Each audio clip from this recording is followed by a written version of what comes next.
Tailerrak, Wikiplaza, aurkezpenak, kontzertuak eta gehiago izan dira arkitektura topaketen lanildo, parte hartzearen, egungo arkitektura praktiken, etorkizuneko erronken, energia berriztagarrien eta esperientzien partekatzearen mesedetan. 3. topaketak dira hauek, aurrez Kordoban eta Katalunian egindako topaketetan izandako esperientziaren jarraipen. Bereziki herritarrek hirigintzaren eraikuntzan izan dezaketen parte hartzeak garrantzia handia izan du Pasaian egin dituzten topaketetan.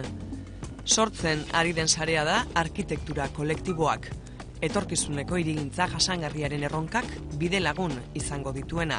Sortzen ari den taldea baino gehiago sare bat da, nolabait forma ematen ari zaio, jatorria, dira talde batzuk, kolektibo batzuk edo lanean zeudela arkitekturaren, eraikuntzaren, artearen, hezkuntzaren eta hiritarren parte hartzearen eta hiriaren eraikuntza parte hartzailearen inguruan. Arkitektura kolektiboak hiri inguruaren eraikitze parte hartzailean interesatuta dauden pertsona edo kolektiboen sarea da. Topaketak etxebizitza prototipoekin eta horiek hornitzeko gailuekin esperimentatzeko bidea eskaini die parte hartzaileei. Arkitektoa izan, ala ez. Topaketaren inguruan, gure elkartze, elkarrizketa, aurkezpenez gain, daude 16 lantegi daude ezberdinak. Arkitekturarekin erlazionatu daudenak. Horietako bada, norberaik eraikitako energia berriztagarrien tailerra, lantegia. Lantegi honetan, lantegi hau Iñaki Urkia arkitektoak zuzentzen du, ni organizazioko koordinatzailean naiz pixka laguntzeko eta bat. Eta bertan ari garen egiten da urberoko dispositibo bat. Hozgailu bat berrerabilita, zaborretatik hartutako hozgailu bat erabilita, sartuko ditugu barrenean deposito batzuk, beltzez pintatuta, plastiko garden batekin itxiko da, eta instalazio oso bat ingo da urberoa eukitzeko. Famili txiki batentzat edo nahiko izan diteken urberoa sortuko du dispositibo honek. Oso eraikuntza sistema erreza da, gu eraikitzen egira, azkenean, pixkat bere inekiren indikazioekin, eta bi egunetan atzo materiala bildu, pixkat planifikatu gendu lana, eta gaur egiten ari gera. Horrez gain, hozgailu bat egin behar dugu baitera, hozgailu edo freskera ezaten den horietako bat. Ez du 10-12 graduko temperatura mantendu dezaken dispositibo bat. Hortarako, hozgailu horren edo berrerabili dugun hozgailu horren gainean jarriko dugu bero emisore bat iparraldea orindatuta eta horrek airea hoztuko du eta behian akumulazio baten bidez alimentuak edo elikagaiak fresko eukitzeko leku bat egiko da. Orduan, elementu berdin batean bi hoztea eta berotzea egingo ditugu. Dena bonbarik gabe, argindarrik gabe, besterik gabe, tubo hodi batzuk eta eguzkerekin.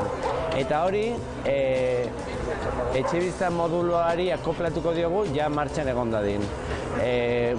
Hor daukagun etxebizitza modulo hori ari gera olako edukiontzia kontenedore batzuetik abiatuta montatu dugu etxebizitza eramangarri bat. Hori beste lantegi bat izan da. Eta lantegi honetan nolabait osatzen dugu etxebizitzaren modularen egindakoa, ez?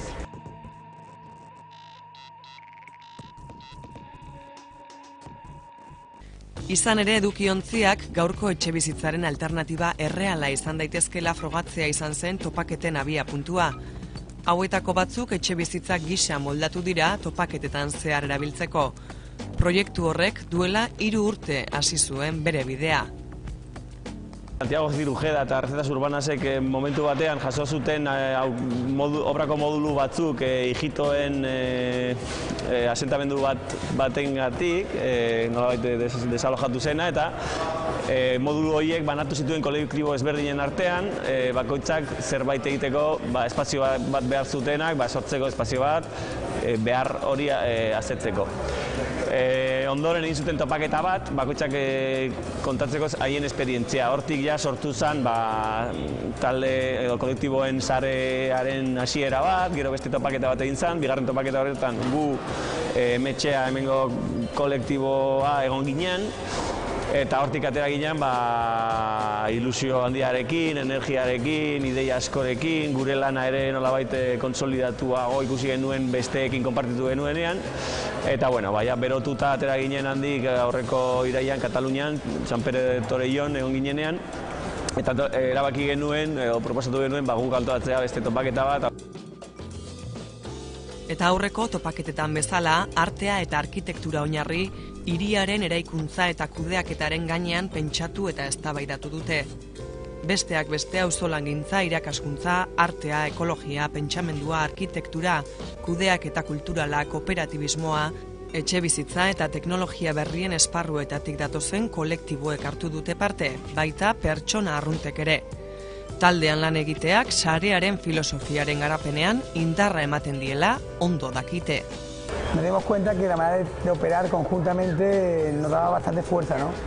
Entonces fue como algo muy natural el quedar en Córdoba, el organizar el primer encuentro para ver cómo íbamos, cómo estaban colocándose los módulos, pero también, aparte de los equipos, los colectivos que tenían módulos, se invitaron otros tantos, ¿no? Hubo de vivienda, como asamblea de vivienda, Patio Maravilla, hubo colectivos que también quisimos invitarlos como para tener información y otras experiencias que completasen nuestro grupo, ¿no?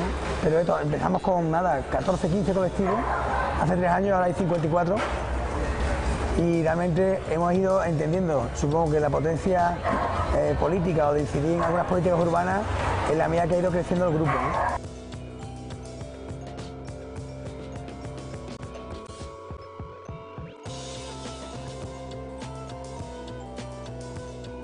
Lan bat, proiektu bat, ideia bat proposatzen duzunean eta sarearen izenean proposatzen duzunean indar handiago bat lortzen duzu, badokazu ere nolabait sinesgarritasun handiago bat, eta hori, jardunaldi hauen antolaketa horren froga garbia da. Gu Emetxea bezala kolektibo txiki bat eta nahiko berria ez genuke lortu dugun laguntza, esan behar da, instituzio asko lagundu dutela proiektu honetan, eta hori izan da ez garelako 3. Gara 3 gehi beste 15 implikatuta nahiko, edo 10 nahiko sakon, eta beste 60 implikatuta beste eskala batean, agian denboran kontzentratuagoa, ez 6 hilabetez, baina 2 astez bai, eta horrek ematen du potentzia handi bat. Egungo hiri arkitekturaren alternatiba eraginkor eta jasangarriaren bila ari direla agerian da. Benetako alternatiba baten sinisten duten nazioarteko arkitektuen topalekuan utopiak ez du tokirik. Benetako esperientziak dira partekatzen dituztenak.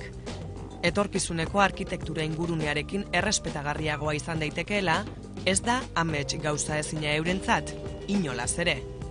Realmente los talleres que están haciendo, que hablan de esos términos, son talleres que vienen fruto de una experiencia. O sea, que realmente no es de un deseo ni un sueño, sino son experiencias de gente, colectivos que ya han hecho esos proyectos que les funcionan y lo comparten, ¿no? De hecho, la mayor parte de esos temas no son tratados en la universidad. O sea, son formación, educación que ha nacido de una experiencia previa, ¿no? Con lo cual es muy interesante poder compartirlo, hacerlo de manera generosa y son difíciles de implantar, porque realmente son maneras de ver las cosas que muchas veces las políticas oficiales no contemplan. Obviamente todos esos términos, si estuviesen implantados y fuesen cotidianos, buscaremos otros, ¿no? Realmente lo que se está planteando es todo aquello que no tiene cabida en las políticas generales o locales, es cuando los colectivos, la sociedad, es la que cuenta y dice que hay otras maneras de hacer, ¿no? Si esto se solucionase realmente o fuesen aplicaciones directas de la política, pues nos dedicaríamos a otra cosa, ¿no? Pero son carencias realmente que no se aplican o que se falsean de alguna manera en discursos políticos, pero que no se aplican realmente. Kasu askotan politika ofizialaren jardunarekin bat egiten ez duten arkitektoak dira topaketetan parte hartu dutenak. Burutu dituzten 16 tailerren atzean, herritarren parte hartzearen eta jasangarritasunaren ideiak dira nagusitzen. Parte hartzaileen ustetan administrazioak bermatzen ez duen parte hartzea, betik gorakoa behar du izan, baldin eta hirigintza herritarrekin eta naturarekin harremanetan egongo bada. Parte hartzea dagoela oinarrietako bat dela, eta bueno, nolabait orokorrean hemen dagoen jende gehiena da hiritarrak. Asko teknikoak dira, arkitektoak asko, artistak eta bar, baina nolabait batzuk lan egiten dugu instituzioetan, udaletxetan edo unibertsitatean, nire kasuan adibidez, baina badago ere nolabait ideia bat gauzak hiritarren gandik atera daitezkela, proiektuak, ideiak, gauzak behetik gora jun daitezkela, proiektuak herritarren gandik planteatu daitezkela eta garatu daitezkela gero administrazioen laguntzarekin edo baimenarekin, bertakoen implikazioa, batzutan ez da erreza hori lortzea, eta hori beste helburu bat litzateke. Esan behar da Pasaian estetizismo handia dagoela orokorrean iniziatiba askorekin, gauzak hirigintza eta eraikuntzan denbora luze hartzen dutelako, energia asko eta jendean ekatzen da eta ez du sinesten eta ez daki zer gertatuko den edo haien energia zertarako balioko duen. Eta hemen ikusten ditugun adibidekin behintzat ikus daiteke posiblea dela gauzak egitea eta hori nolabait positiboa izan daiteke ezta. Berrerabilpena edo birziklatzea dira topaketen beste ardatz nagusi bat. Horren baitan erabiltzen ez diren espazioen birziklatzea ere bai. Hain justu, egun erabilerarik ez duen eraikina da Pasaiako Ziriza eraikin hau. Puntu honetan ezinbestekoa da Gipuzkoako Foru Aldundiaren eta artelekuren esku hartzea ainpatzea. Hain justu, Ziriza eraikinak etorkizunean izan ditzakeen erabilerei begira. Hirigintza jasangarriaren helburua gaurko eta etorkizuneko belaunaldiek behar dituzten baliabide naturalak agortzeko arriskuan ez jartzea da. Badirudi batzuetan jasangarria modako etiketa dela. Ereduan benetan sinisten dutenen ahotik bakarrik ez, oportunistek ere ondo dakite hitz horiek erabiltzen. Kontuak kontu eredu jasangarriaren beharra premiazkoa dela ez du jadanik inork zalantzan ipintzen. Hitzak alde batera utzi eta ekintzetara sartzea da natura aspaldi eskatzen ari zaiguna. En estos años, sobre todo estos últimos 10 años, la arquitectura no se ha interesado mucho por estos temas. Realmente toda la profesión de arquitecto se ha dedicado a construir sin pensar en el territorio, dilapidando, haciendo viviendas vacías y siempre ha habido gente, ¿no? Pero grupos pequeños de gente que está planteando otra mirada. Ahora con la crisis, que hay más paro, muchísimo más paro en la arquitectura, hay gente que se interesa, ¿no?